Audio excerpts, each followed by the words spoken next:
ஓம் நமச்சிவாய. உங்கள் எல்லாரையும் அசோசியேட் சேனலுக்கு வரவேற்கிறதுல நான் மகிழ்ச்சி அடைகிறேன்.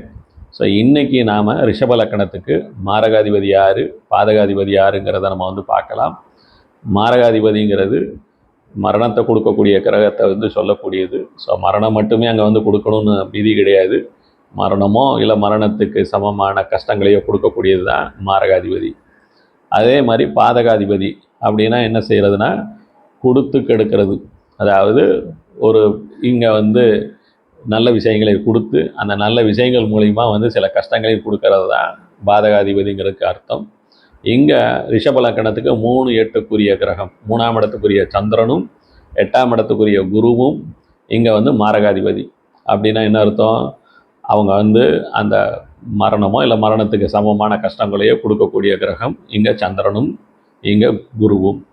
அதேமாதிரி பாதகாதிபதி இங்கே 9ஆம் இடத்துக்குரிய, அதாவது பாக்கியஸ்தானம்னு உயர்ந்த ஸ்தானமாக சொல்லப்படக்கூடிய 9ஆம் இடத்துக்குரிய சனியே இவங்களுக்கு பாக்கியாதிபதியாகவும் வருவான். அதே நேரத்தில் இவங்களுக்கு பாதகாதிபதியாகவும் வருவான். அதாவது கொடுத்து கெடுக்கிறது. இப்போ 3ஆம் இடம்ங்கிறது மனம் சம்பந்தப்பட்ட ஒரு விஷயத்தை சொல்லக்கூடியது. பொதுவாக இவங்களுக்கு 3ஆம் இடத்துக்குரிய சந்திரன் 3ஆம் இடத்துல இருக்கிறதோ இல்லை 6ஆம் இடத்துல இருக்கிறதோ 8ஆம் இடத்துல இருக்கிறதோ 12ஆம் இடத்துல இருக்கிறதோ இவங்களுக்கு கடுமையான மன உளைச்சல்களை கொடுக்கக்கூடிய சூழ்நிலைகளை உருவாக்கிடும். அதாவது மனம் சம்பந்தப்பட்ட பல பிரச்சனைகளை உருவாக்குறதுக்கு நிறையாவே வாய்ப்பு உண்டு ரிஷப லக்கணத்துக்காரங்களுக்கு. இங்கே சனியோட, அதாவது மாரகாதிபதி பாதகாதிபதியோட தொடர்பு ஏற்படக்கூடாது. அதாவது சனி சந்திரன் சேர்க்கையும் பார்த்திங்கன்னா இவங்களுக்கு அவ்வளவு நல்லது கிடையாது. அடுத்து இங்கே 8ஆம் இடம். 8ஆம் இடம்ங்கிறது இன்னொரு மாரகாதிபதி குரு. அவனே லாபத்தை கொடுப்பான். அதாவது அவனே ஒரு லாபஸ்தானாதிபதி, ஆனால் அவனே ஒரு கஷ்டத்தை கொடுக்கக்கூடிய ஒரு கிரகம், 8ஆம் இடத்துக்குரிய கிரகம். இங்கே பொதுவாக குரு 3ஆம் இடத்துலையோ 6ஆம் இடத்துலையோ இல்லை 8ஆம் இடத்துலையோ இல்லை 9ஆம் இடத்துலையோ இல்லை 12ஆம் இடத்துலையோ இல்லாமல் இருக்கிறது நல்லது.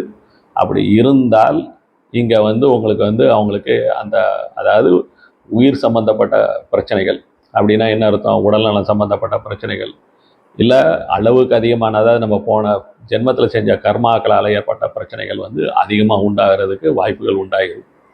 அதே மாதிரி 9ஆம் இடத்துக்குரிய சனி இங்கே தகப்பனையும் குறிக்கும். அதே மாதிரி வெளிநாட்டுக்கு போகக்கூடிய யோகத்தையும் குறிக்கும். அதே மாதிரி அவங்களுடைய மேல் படிப்பையும் குறிக்கக்கூடிய ஒரு கிரகம். இதுவே பாக்கிய ஸ்தானாதிபதி, அதாவது பாக்கியத்தை கொடுக்கக்கூடிய ஒரு கிரகமே இங்கே பாதகாதிபதியாகவும் வருவான்.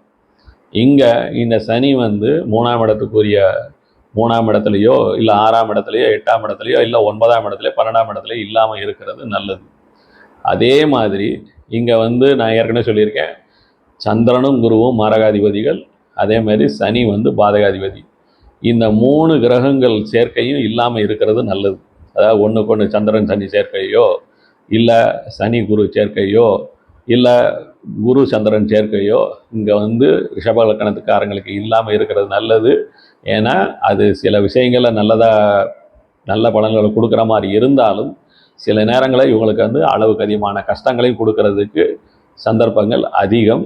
ஸோ அதனால் மாரகாதிபதியும் பாதகாதிபதியும் என்றைக்கும் அவங்களுடைய சேர்க்கையோ பார்வையோ இல்லாமல் இருக்கிறது நல்லது. அதே மாதிரி இந்த கிரகங்கள் நல்ல இடத்துல இருக்கிறது நல்லது. நல்ல இடம்னா என்னது?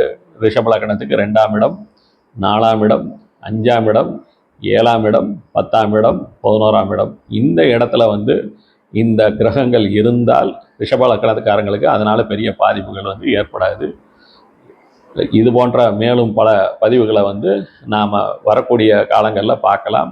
தொடர்ந்து எங்களுடைய அசோசியேட் சேனலுக்கு உங்கள் ஆதரவை கேட்டுக்க.